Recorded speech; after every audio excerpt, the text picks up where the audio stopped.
quiero cantar una oración que creo que prepara nuestro espíritu para este momento de adoración y que se llama Vive en mí.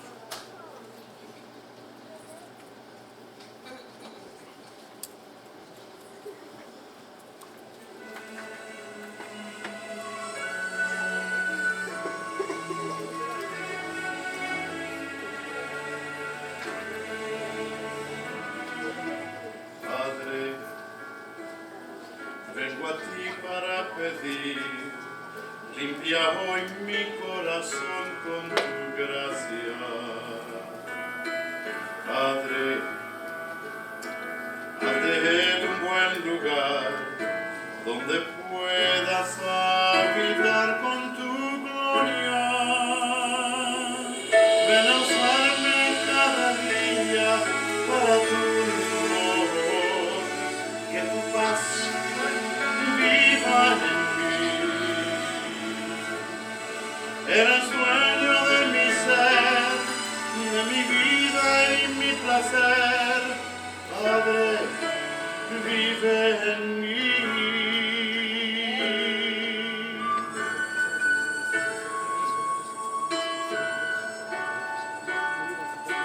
Padre,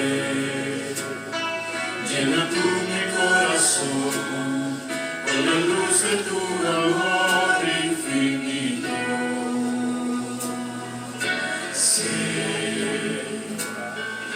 Mis ojos mostrarán alegría porque somos amigos. Ven a usarme cada día para tu honor, que tu paz viva en mí. Eres dueño de mi ser, de mi vida y mi placer.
¿Saben cuando Dios puede vivir en nosotros?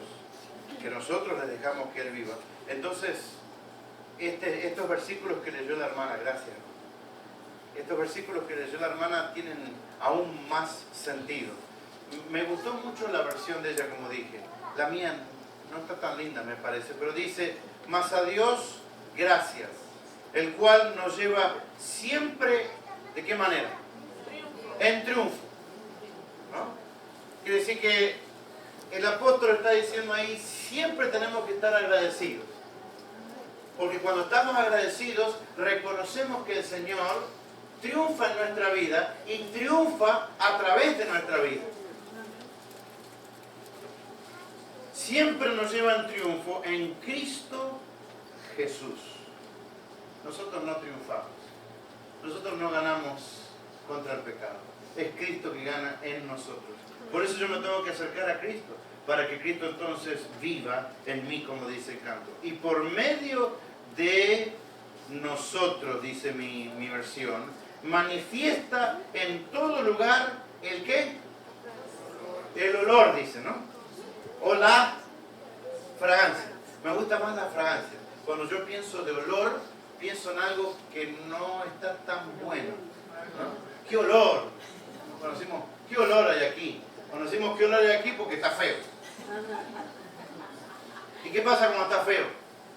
No queremos estar en ese lugar. Cuando alguien huele mal, ¿qué pasa? Lo saludamos así tímidamente, no con la puntita de los dedos. El hermano no me quiere saludar porque dice que huelo mal.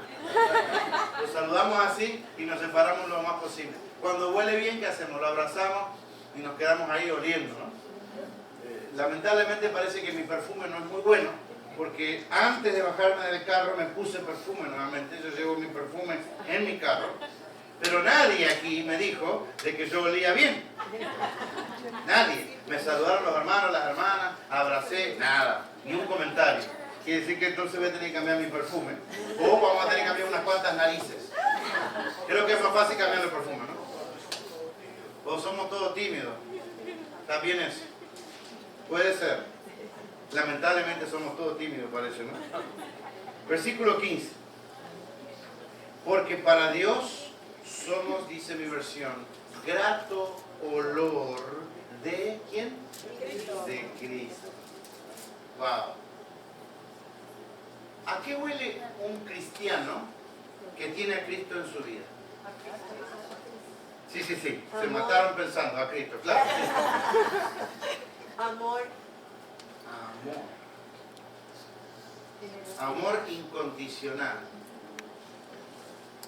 No es fácil oler amor incondicional cuando alguien me ha hecho algo mal a mí, me ha ofendido de alguna manera, me ha mirado de una manera despreciable, ha hecho un comentario de mí en algún lado que no es bueno.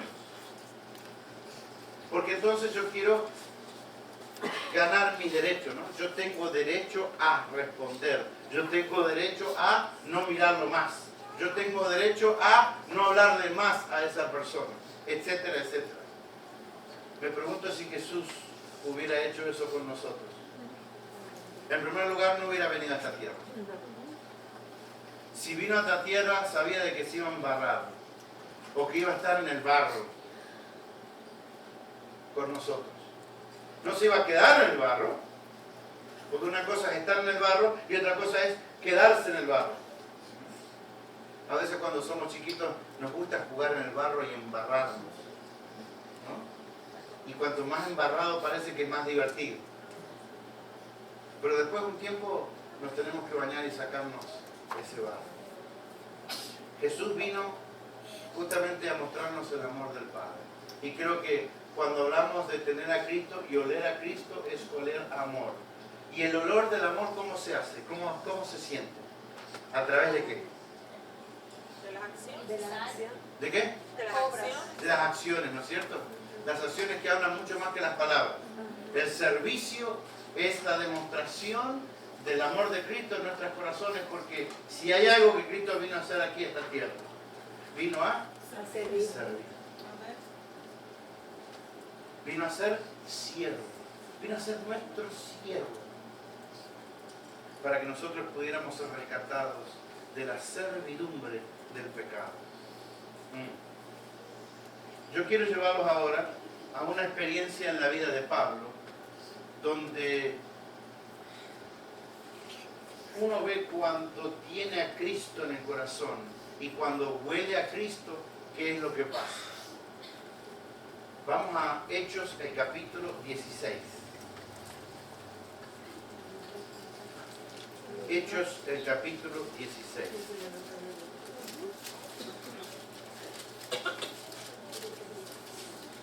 Y quiero leer en algún lugar que tal vez ustedes no lo han leído anteriormente.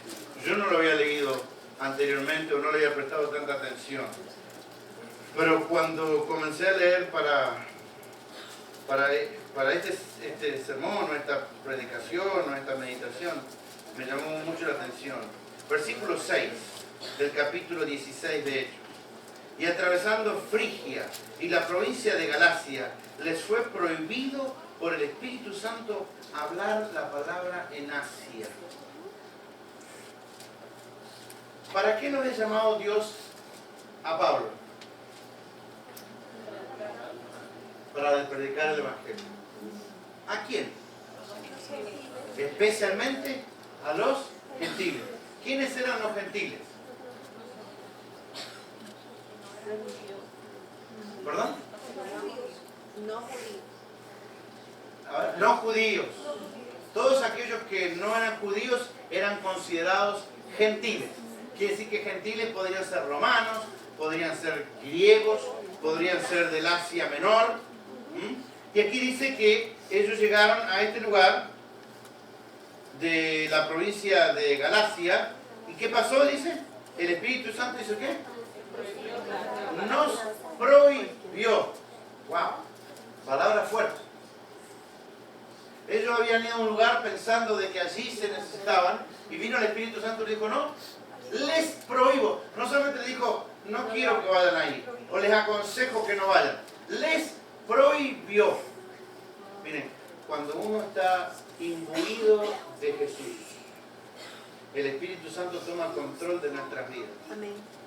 Y nos guía a hacer lo que tenemos que hacer cuando tengamos que hacer. Y cuando el Espíritu Santo tiene que decir que no, te va a decir que no. Amén. Y cuando el Espíritu Santo te va a decir, te necesito acá, te va a mostrar dónde te necesita. Pero no solamente va a hacer eso, te va a capacitar de todas las maneras que tengas necesario para que tú estés ahí, en ese momento, cuando Dios quiera. Amén. Miren, si nosotros pensáramos en esto, y lo lindo que es vivir la vida siendo completamente guiados por Dios, dejaríamos muchas cosas que estamos haciendo hoy. Y muchas cosas que hoy nos preocupan, dejarían de preocuparnos, porque estarían todas en control de Dios. Yo me hubiera rascado la cabeza si fuera Pablo en ese momento, como diciendo, espérate un poquito, me llama el Señor para que le predique a los gentiles, voy a este lugar y ahora el Espíritu Santo me dice que no debo estar allí, que me prohíbe. ¿Qué pasó? Algo no está bien, algo no entiendo. Pero la Biblia no dice nada de que Pablo protestó ni dijo nada. Dice que de allí, dice, el Espíritu Santo le fue predicado en Asia, y cuando llegaron a Misia, intentaron ir a ¿dónde? Bitinia. ¿Y qué pasó? Pero el Espíritu Santo otra vez se metió y le dijo, no. Wow. Ahí sí que me hubiera sentado y dicho, bueno, acá no entiendo nada. Dios me llama para una cosa y después me dice que no. Y dice después el versículo 8, y pasando junto a Misia, descendieron a Troas. Y se le mostró a Pablo una visión de noche. Un varón, ¿qué dice? Macedonio, estaba en pie, rogándole y diciendo, pasa a Macedonia y ayúdanos. Y cuando vio la visión, enseguida procuramos partir para Macedonia, dado por cierto que Dios nos llamaba para que les anunciásemos el Evangelio. Nos llamaba. Junto con Pablo estaba... no en ese viaje. Silas. ¿Quién escribió esto? El libro de Hechos. Lucas, el doctor. Y había alguien más. Timoteo estaba con ellos también. Nos llamó. Así que todos ellos estaban viendo lo que estaba haciendo el Espíritu Santo. Reciben ese llamado y dice, y salimos todos corriendo. Porque ahora sí, el Espíritu Santo nos dijo, les prohíbo que vayan a Macedonia. Al contrario, les dijo, quiero que vayan a Macedonia. Quiere decir que no quiero que vayan aquí, no quiero que vayan allá, pero quiero que vayan a este otro lugar. Siempre hay misión. Cuando yo estoy entregado al Señor Jesús, siempre hay misión. Y tú dices, bueno, pero yo, ¿qué misión para mí? Bueno, el Señor te dio ciertos dones, ciertas capacidades, y el Señor va a usar esos dones y capacidades para que tú tengas misión. No importa si tienes 5 años o si tienes 89 años. ¿Saben qué edad tenía Abraham cuando salió de Ur de los Caldeos? 75 años. Irse con toda esa gente, con toda esa cosa, a un lugar donde no sabía bien qué es lo que iba a haber allí. Sabía que se llamaba Canaán, nada más. ¿Qué es lo que había allí? ¿Cómo iba a vivir? ¿Qué iba a poner el Señor? ¿Qué iba a hacer con la gente? Con la gente que veía ahí. Él no sabía todo eso. A los 75 años. ¿Cuántos de nosotros quisiéramos hacer un viajecito de eso? Caminando, ¿no es cierto? Con todas las vacas y las ovejas y toda la cosa, a los 75 años. Dios lo llamó para ser el gran padre de esa nación a los 75 años. Para Dios no hay edad. Para Dios hay espíritu. Para Dios hay actitud. Y cuando hay Espíritu Santo y actitud, Dios te va a usar. Todos tenemos que tener una misión en la vida. Dios hará que esa misión sea próspera para su honra y su gloria, pero el Señor nos va a dar la misión. Así que, zarpando pues de Troas, vinimos con rumbo directo a Samotracia y al día siguiente a Neápolis, y de allí a Filipos. ¿Se acuerdan Filipos? ¿Qué recordamos de Filipos? ¿Quiénes vivían en Filipos? Muy bien. Muy bien. Los filipenses vivían en Filipos. Como los uruguayos viven en Uruguay y los puertorriqueños en Puerto Rico y los mexicanos en México. ¡Opa! ¡Órale! Y la semana pasada estuve en México, así que no me vas a decir nada de eso.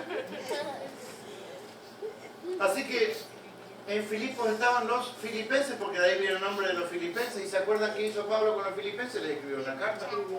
Y si les escribió una carta es porque había ¿qué? Ido por allí. Había estado por allí. Sí. ¿Y qué había pasado? Predicado. Había una iglesia en Filipos y por eso les escribió a los filipenses. Ah, esta es la historia de cómo comenzó la iglesia de los filipenses. Y le voy a decir que cuando uno lee esta historia se rasca la cabeza, como diciendo, ¿qué cosa más interesante lo que pasó ahí en Filipos? ¿Y qué clase de miembros había en Filipos? Yo no hubiera querido ser pastor de Filipos, le voy a decir. Y de allá a Filipos, que es la primera ciudad de la provincia de Macedonia, y una colonia, y estuvimos en aquella ciudad algunos días. Y un día de reposo. ¿Cuál es el día de reposo? El sábado. El séptimo día de la semana. También ellos reposaban como nosotros, hermanos. ¿Y qué hacían en el día de reposo? Dice allí. Y un día de reposo salimos fuera de la puerta, junto al río, donde solía hacerse ¿qué? Oración. Ah, ¿qué hacían los hermanos al día de reposo? Orar. Oraban. Oraban. A veces nosotros no tenemos mucho tiempo para orar juntos como hermanos en la iglesia. Hay muchas otras cosas, metemos unos programas ahí de escuela sabática, ¿no es cierto? Que a veces parecen como un show, que esto, que lo otro. Y tenemos tan poco tiempo para orar. Oramos apuradamente, oramos metódicamente, oramos rutinariamente y decimos siempre lo mismo en nuestras oraciones. ¿Saben que yo puedo descifrar dónde está la vida espiritual de una persona solamente para escuchando una oración? Esa oración apurada, Señor, bendíceme, no sale nada del corazón. No hay nada ahí que expresa una entrega, que expresa un sentimiento profundo, una experiencia con el Señor. Nada, bum, bum, bum, bum. Ya terminamos. Terminé de orar. Yo creo que ahí dedicaban tiempo a orar. Y les hago otra pregunta, a ver si ustedes conectan un punto con el otro. ¿Sobre qué les parece que estarían orando en ese lugar?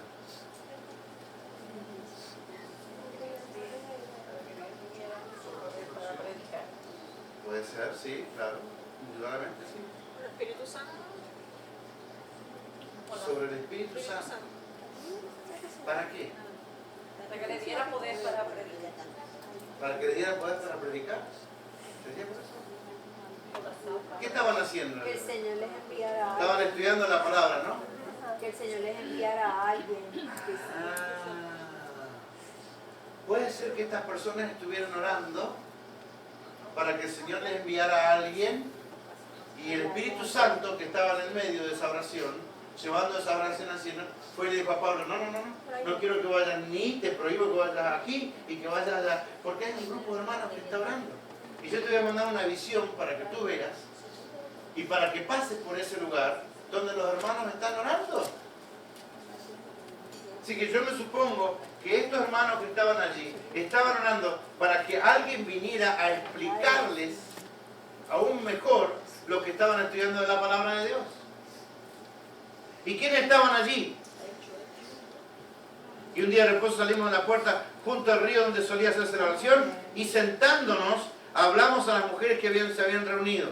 Qué lindo, ¿no? Un grupo de hermanas orando. Hay poder, hermanos. Hay poder en la oración. Amén. Hay poder en las hermanas juntas orando. Nosotros los hombres somos un poquito cabeza dura. Las hermanas tienen una inclinación espiritual generalmente mayor que nosotros los hombres. Y aquí estaban las hermanas orando. Espectacular. Y entonces dice que ellos les hablaron a estas personas. Entonces dice, una mujer llamada Lidia, vendedora de púrpura de la ciudad de Tiatira, que adoraba a Dios, estaba ¿qué? Oyendo. ¿Y quién dice? Y el Señor, ¿qué? Le abrió el corazón. Ahí está, hermanos. Dios hace la obra de abrir el corazón. Y nosotros hablamos lo que el Señor pone en nuestra boca. Quiere decir que ¿de qué nos podemos gloriar nosotros? De nada. A veces me molesta un poquito cuando pasan, uy, este hermano es un centurión. O este pastor es un centurión. Ganó 100 almas este año. No ganó nada. Ni el hermano ni el pastor ganaron nada. Porque la obra es de Dios. Y el que ganó, el que llevó a esas personas al conocimiento de la palabra, fue Dios. Tú y yo solamente fuimos un instrumento que Dios agarró, te necesito acá, te voy a poner acá, te voy a capacitar, te voy a decir qué tenés que hacer, qué tenés que decir, qué tenés que hablar. ¿Para qué? Decía Pablo. ¿Para qué? Para que no nos gloriemos. Y para que siempre reconozcamos que el que está en control es Dios y no yo. Y ahí una vez más la palabra de Dios nos recuerda eso cuando dice que el Espíritu, es decir, Dios abrió el corazón de esta mujer. Es difícil a veces trabajar con gente comerciante, ¿no? Que está en el asunto del dinero. ¿No le parece? A mí me pasó, miren, yo estaba en Uruguay, tenía 18 años, estaba colportando en una ciudad y habían 3, nosotros llamamos almacenes. De la iglesia en la esquina, habían 3 lugares donde vendían provisiones. Y eran 3 vecinos que se dedicaban a eso. Entonces me puse a ver cuál de ellos era el más honesto y el que robaba menos. Porque siempre el concepto era de que te robaban de alguna manera. Con la balancita esa donde te pensaba las papitas y el arrocito y ahí te iban a robar de alguna manera. Y te robaban en los precios y te robaban. Siempre ese concepto, ¿no? Pero de los 3 hice conexión con esta señora mayor que durante todo el verano me dediqué a hablar con ella. Todas las tardes le dedicaba tiempo a orar. En las tardes, ¿saben por qué? Porque en Uruguay, cuando viene el verano y hace calor, se cierra todos los negocios a las 12 o 12 y media, se cerró todo. Así que si no compraste antes de las 12 o 12 y media, estás frito. Y no te abren hasta las 3, 4 de la tarde de vuelta. Porque el calor que hace, y ahí no hay aire acondicionado, hay aire acondisoplado. Y si no está soplado el aire, está frito también, porque te morías de calor. Quiere decir que todo el mundo está encerrado. Nada, no ves a nadie caminando por la calle. Y yo dedicaba ese tiempo, donde no estaba nadie en la calle, a sentarme con esta señora a charlar de la vida, ¿no es cierto?, de Dios, de lo que estaba estudiando, de esto. Tenía 18, 19 años. Yo era el gran filósofo. Me creía yo que era el gran filósofo. Estaba estudiando teología, te imaginas, wow, esos teólogos saben todo. En realidad no saben nada, pero dicen que saben todo. Así que pasé todo el verano, no pasó nada. La última semana esta señora se enferma y va al hospital. Y yo voy al hospital, la visito y oro con ella. Y me fui, no la vi más. Unos meses después recibo una cartita de ella, diciendo, cuando estuviste en el hospital y oraste por mí, algo entró en mi corazón.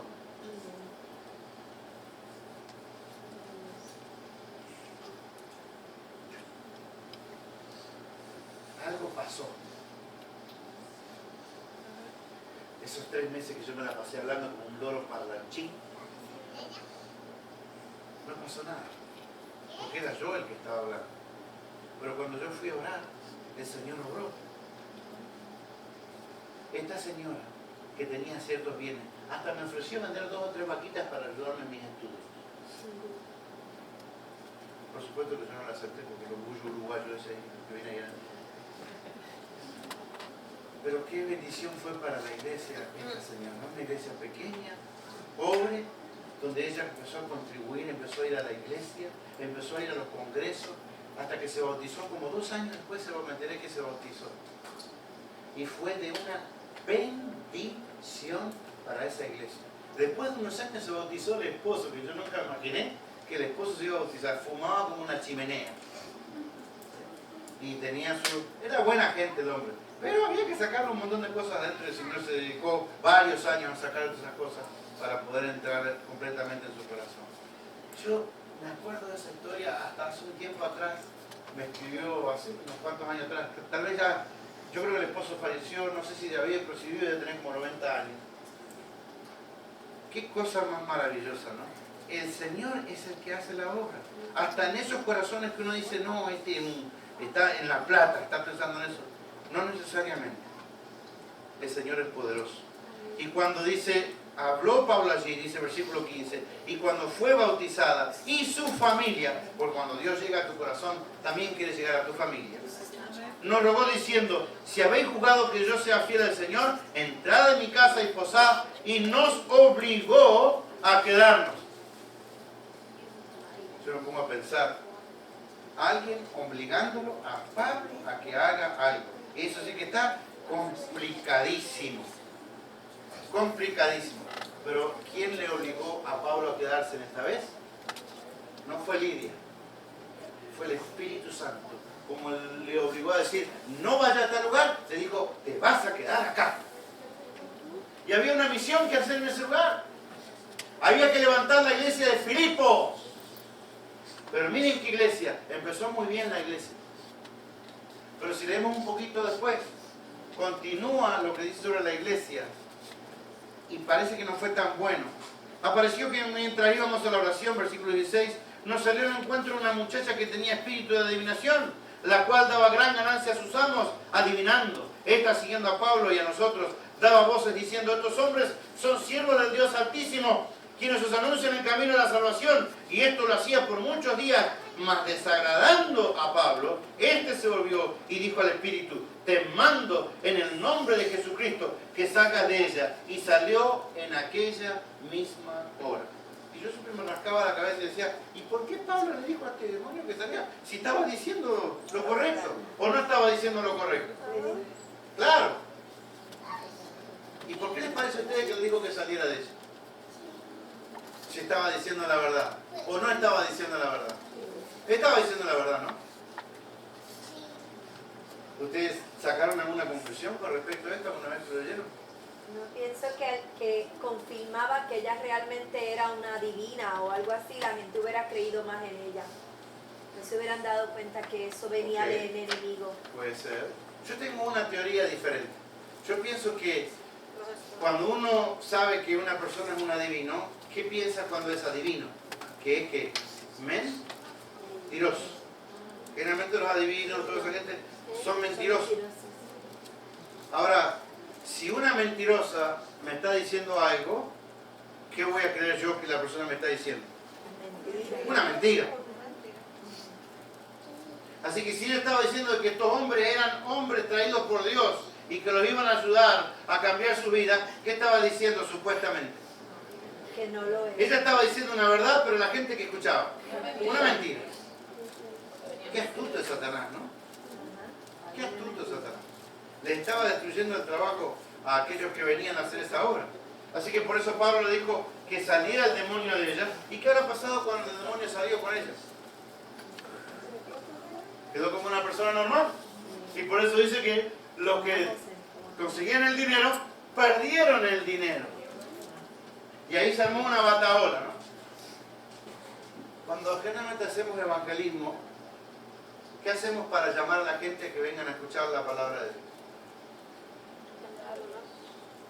¿Eh? Invitarlos. Los invitamos personalmente. ¿Qué más? Volantes. Le damos un folleto a la gente aunque no lo conozcamos. ¿Qué más? Ponemos en la radio, ponemos en la televisión, anunciamos de toda la manera que es posible que va a pasar algo en la iglesia, algo espiritual. ¿Cuánta gente viene cuando hacemos eso? Muy poquita. Creo que los gringos ya tienen estudiado esto. Cada 5.000 flyers o algo así, viene una persona. O cada 2.000. Es una cosa ridícula. ¿Por qué? Porque nosotros no conocemos a esa gente. Y ellos no nos conocen a nosotros tampoco. Si hay una relación es mucho más fácil. Por eso cuando alguien invita, es mucho más fácil hacerlo de una forma personal. Pero para hacerlo personal, yo tengo que conocer a esta persona. Que sea mi vecino, un familiar, un amigo de trabajo, alguien que yo conozco. Y que conozca que Cristo vive en mí. Es mucho más fácil de esa manera. Pero ¿saben qué? Cuando pasa algo de alboroto, ¿qué pasa? Todo el mundo quiere venir a ver qué pasa. Y dice que se juntó todo el pueblo. Se juntó todo el mundo. ¿Y qué vieron? ¿Qué les parece? ¿Qué vieron allí todo el pueblo cuando se juntaron, que se alborotaron? Primero un grupo de personas gritando y diciendo que esta gente habían hecho no sé qué cosa. ¿Pero qué habrán visto? ¿Qué más habrán visto? Hoy está medio dormido, no están pensando. Habrán visto a una mujer que ya no tiene más el demonio. Una mujer que conocían y que sabían lo que hacía y que alborotaba y creaba problemas. Ahora la vieron calma, completamente diferente. Y vieron a dos personas que supuestamente habían tenido algo que ver con esta mujer al sacarle el demonio. Y además vieron que delante de ellos, ¿qué les hicieron? Un milagro. ¿No? Antes de mandarlo a la cárcel. ¿Qué les hicieron? Los detalles de la historia. Los azotaron. Y dice que los azotaron como usa una palabra ahí. Mucho. Los azotaron con vara mucho. Y cuando a ti te azotan mucho y duele y sigue doliendo y no para de doler, ¿qué pasa? Se te sale el indio de adentro. Y yo me supongo que ahí no vieron a ningún indio salirse. Toda esa gente que estaba ahí.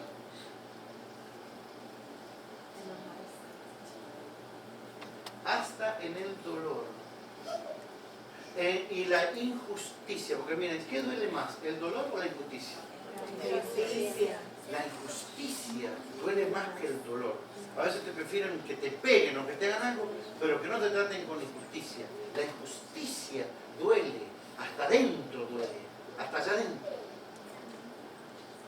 Y estos hombres estaban siendo golpeados injustamente.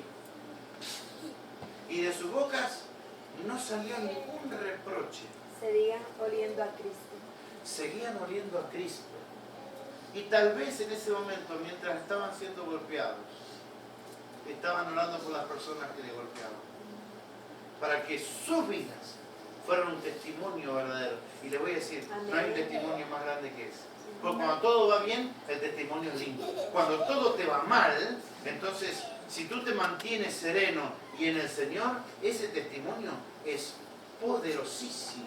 Amén. Así que vieron a esta mujer cambiada completamente y vieron a estos hombres siendo golpeados injustamente. Y dice que después, de paso, yo a veces cuento la historia, cuando yo era chico, como los niños me gustaban hacer travesuras. Y los padres siempre estaban preparados con dos cosas. La chancleta. ¿Se acuerdan lo que es la chancleta? Sí. Ese aparatito que se saca acá del pie y que en la mano de la mamá o del papá parece un látigo, ¿no? Porque la chancleta tiene la habilidad de poder doblarse así. Y duele. Pica. Pica. La chancleta y la varita de mimbre. Que no sé si ustedes saben lo que es eso. El mimbre, en mi país, es una planta que da como unas varitas así. Y tiene una flexibilidad impresionante las varitas desgraciadas esas. Y no se rompen, son un látigo perfecto. ¿Ok? Así que cuando nosotros nos portábamos mal, yo no sé de dónde aparecía la varita de mimbre, pero aparecía la varita de mimbre. ¿Cómo? Como un pino, Pino.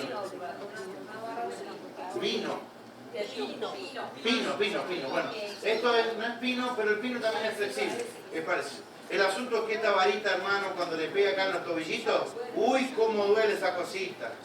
Usted aprende a saltar y no es gimnasta, pero aprende a saltar ahí con la varita.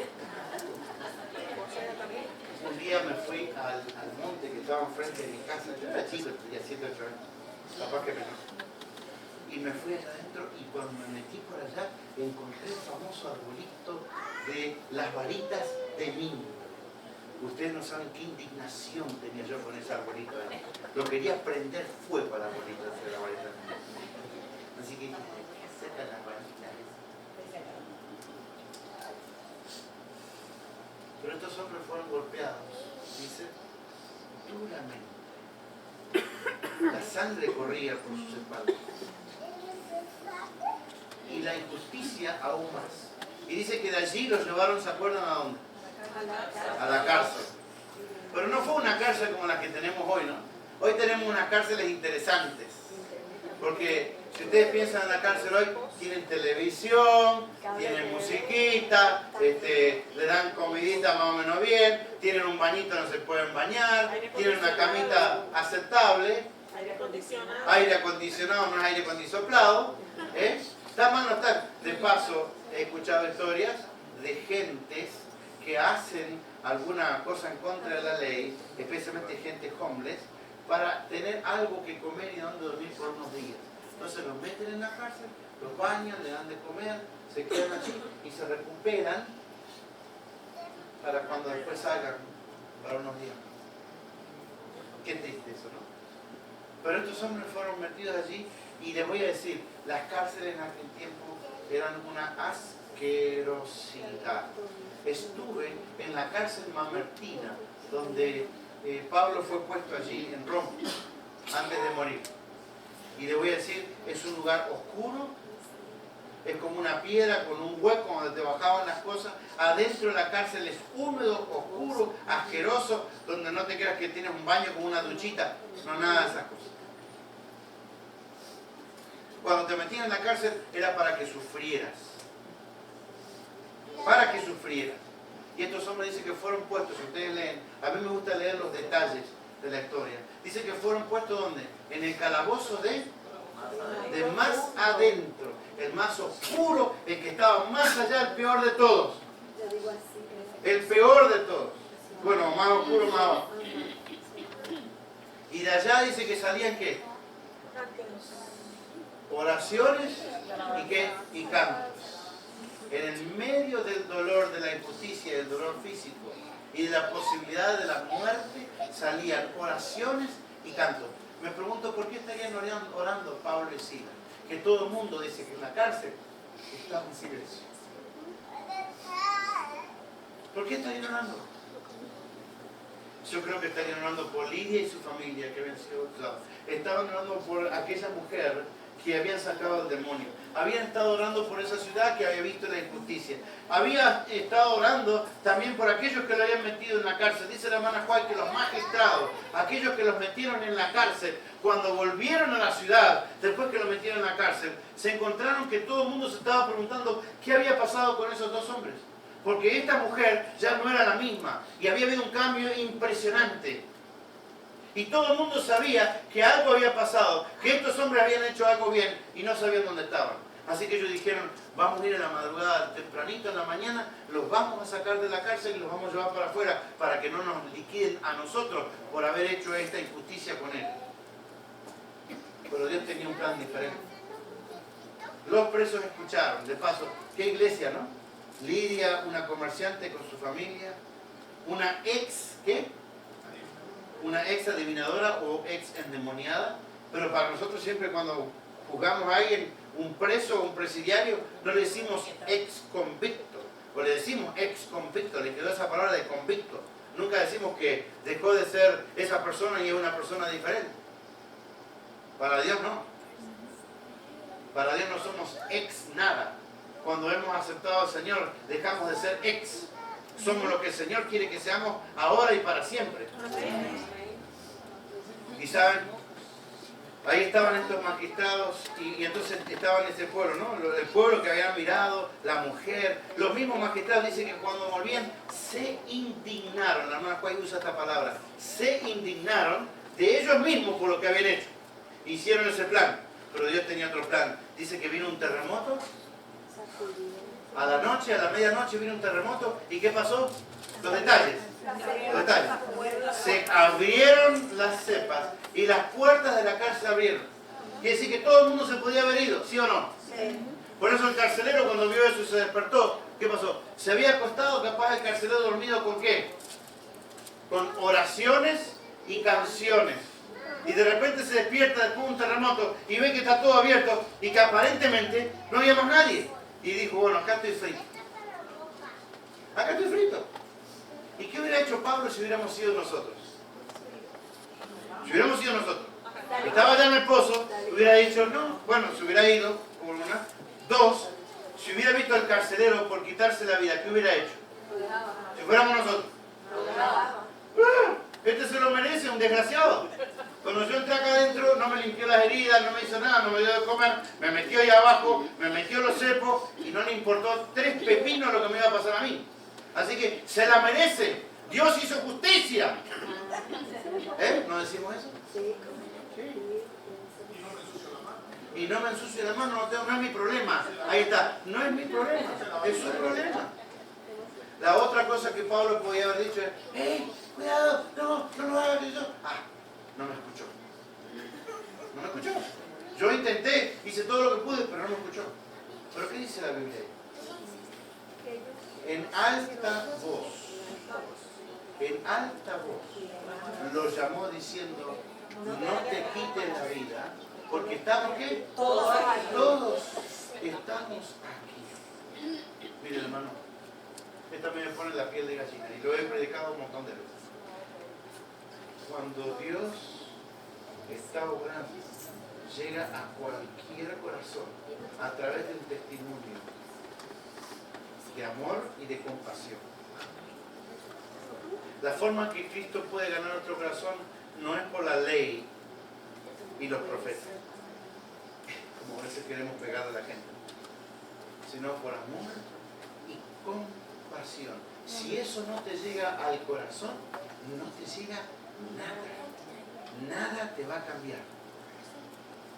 Gloria a Dios. Y porque Pablo oró con amor y compasión, dice que este hombre, ¿qué hizo? ¿Se acuerdan lo que hizo?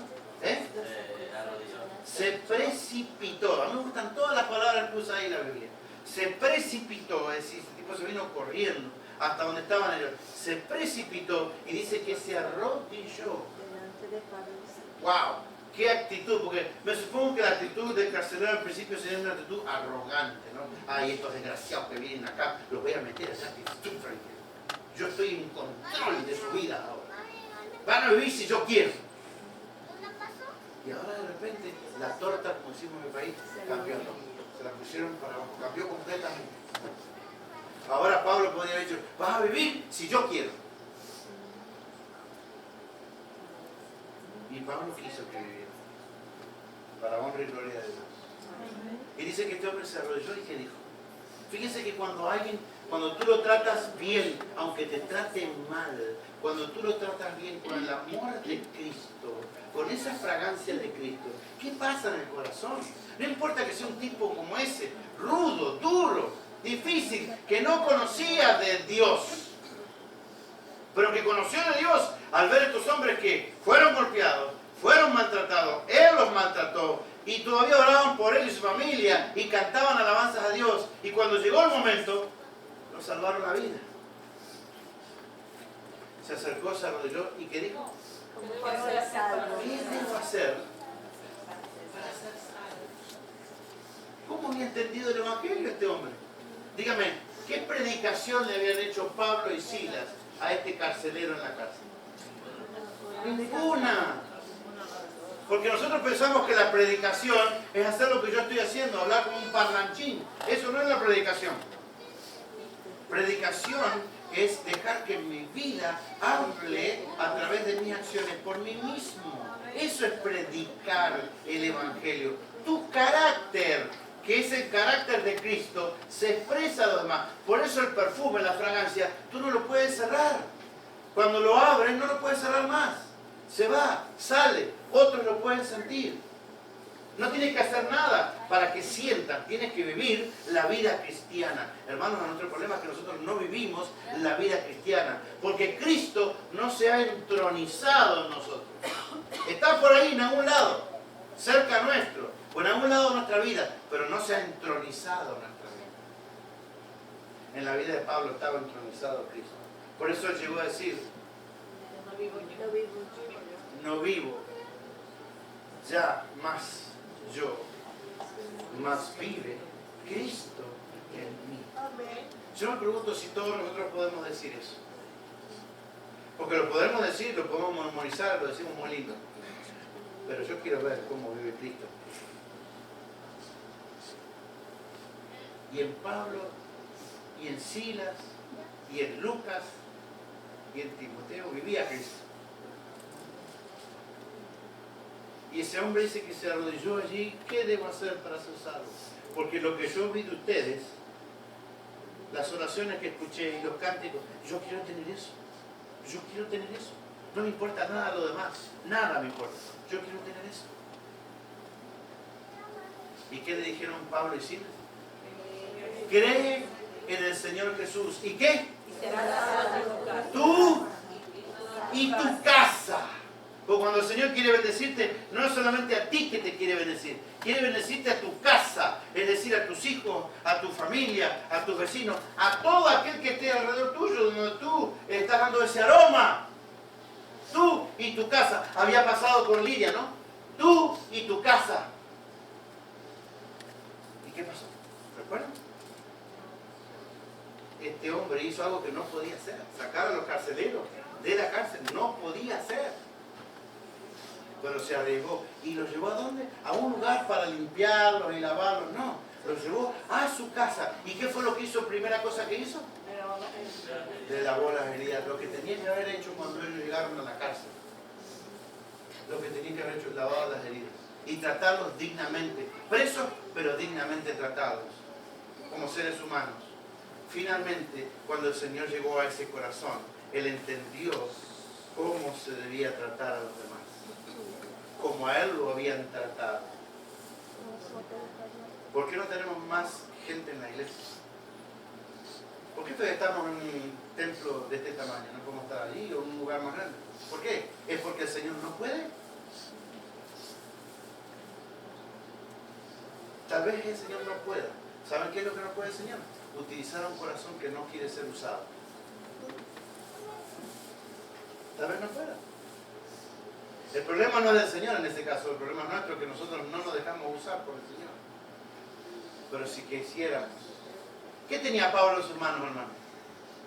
¿Venía con dinero a hacer una gran campaña de evangelismo a Filipos? No. Venía con el Espíritu Santo. El Espíritu Santo lo trajo. Y todo lo que nosotros necesitamos en nuestra vida es que el Espíritu Santo nos use. Así comenzó la iglesia de Filipos. Y dice que se bautizó. No solamente creyeron, sino que se bautizó y después le hablaron las doctrinas. Interesante. Nosotros vamos al revés. Primero tienes que entender las doctrinas, tienes que aceptar las doctrinas, tienes que vivir la doctrina para que entonces puedas ser bautizado. Ellos fueron bautizados porque habían sido impactados por corazones de personas que amaban a Jesús. Y después hablaron de las enseñanzas de Jesús. El llamado del Señor dice, ir y hacer discípulos. Primero, ¿qué hay que hacer? Discípulos. Y después, ¿qué hay que hacer? Enseñándoles todas las cosas que yo os que enseñé. ¿Y cómo se las enseñó el Señor Jesús?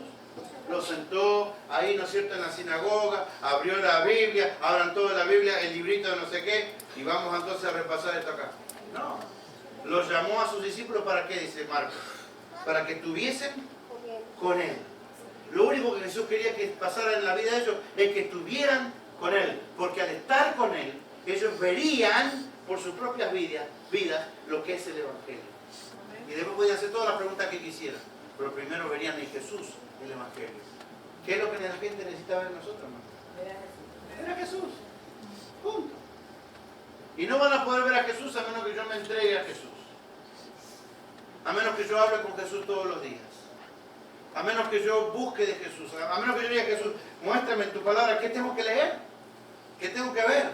¿Qué me quieres enseñar? En la vida, en las cosas de la vida. ¿Qué me quieres enseñar? Porque Jesús te puede enseñar de todas las cosas de la vida. De cada detalle de las cosas de la vida. Para que veas en todo a Él. Amén. Y si lo ves en todo a Él, los demás verán a Jesús completamente en ti. Y ese es el Evangelio que tenemos que predicar. A Jesús. Y dice Pablo, a Jesús crucificado. Ese es el Evangelio que tenemos que predicar. Y cuando entendemos eso, hermanos, dejamos de andar pensando mezquinamente. Porque como cristianos a veces pensamos mezquinamente. Uy, una iglesia de aquel tamaño. ¿Cómo vamos a hacer para pagar todas esas cosas ahí? No es problema tuyo. Eso no es problema tuyo. Si el Señor puso esto en tus manos, no es problema tuyo. Es problema del Señor. Amén. ¿Cómo Él lo va a hacer? No sé, pero Él lo va a hacer a través tuyo. Y en eso debes gloriarte en el Señor, no en ti y tus capacidades, en el Señor. Por eso quiero terminar cantándoles justamente un canto que habla de lo que Jesús hizo por nosotros, ¿no? Y cómo a través de la voluntad de Jesús de venir aquí a la tierra, nosotros hoy podemos tener la esperanza y la seguridad, más allá que la esperanza, la seguridad de que el Señor nos vendrá a buscar para que estemos como familia junto con Él para siempre. Esa es la clase de esperanza que yo tengo que tener y la clase de seguridad. Y mientras estoy en la tierra, debo servir como el Señor Jesús nos sirvió a cada uno de nosotros.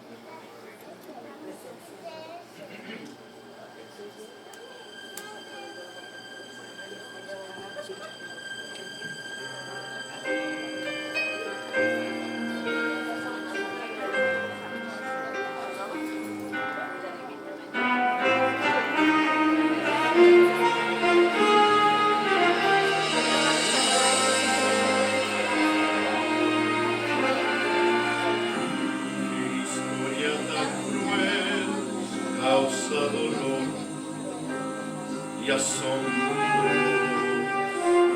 cuando aquella cruz Cristo llevó en sus hombros, porque no era una simple cruz, pues con ella llevó Jesús las angustias y el dolor de nuestro amor. Cuando aquella cruz Cristo llevó en sus brazos, una huella de amor se dibujó a su paso, porque no era una simple cruz, pues con ella llevó Jesús las angustias y el dolor de nuestro temor. La cruz del Calvario es nuestra victoria. Cristo la muerte ya venció y eternamente vivirá.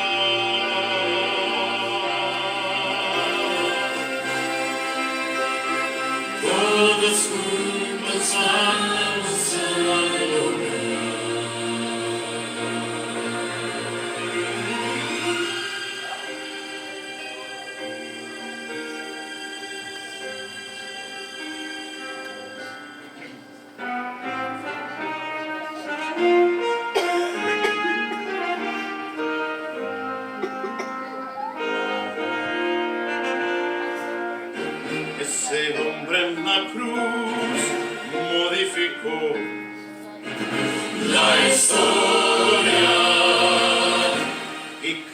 creemos con fe que volverá en gloria, porque no era una simple cruz que cargaba Jesús.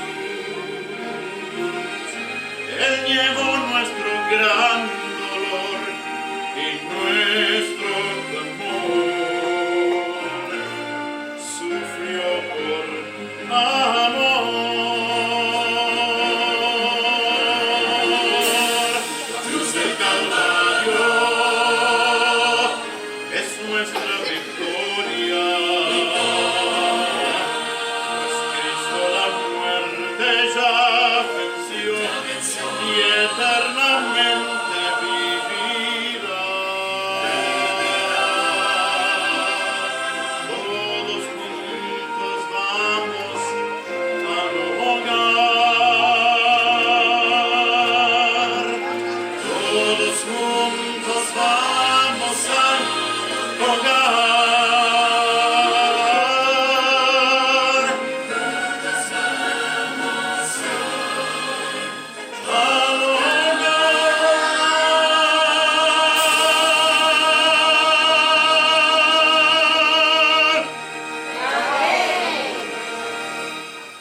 Señor, queremos ir junto al hogar. Amén. Queremos ir con nuestra familia. Queremos ir con nuestros vecinos.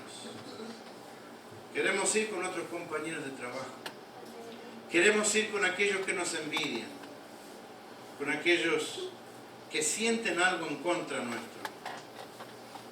Por favor, Señor, envía tu Espíritu Santo Amén. para que podamos entender el amor de Cristo. Podamos sentirlo y podamos compartirlo. Rogamos en el nombre de Jesús. Amén. Dios les bendiga, hermanos. Amén. Los que quieran quedarse, hay almuerzo, según entiendo, ¿no es cierto? Y yo me voy a quedar. Así que, y el Señor se va a quedar también, que es lo más importante. Amén.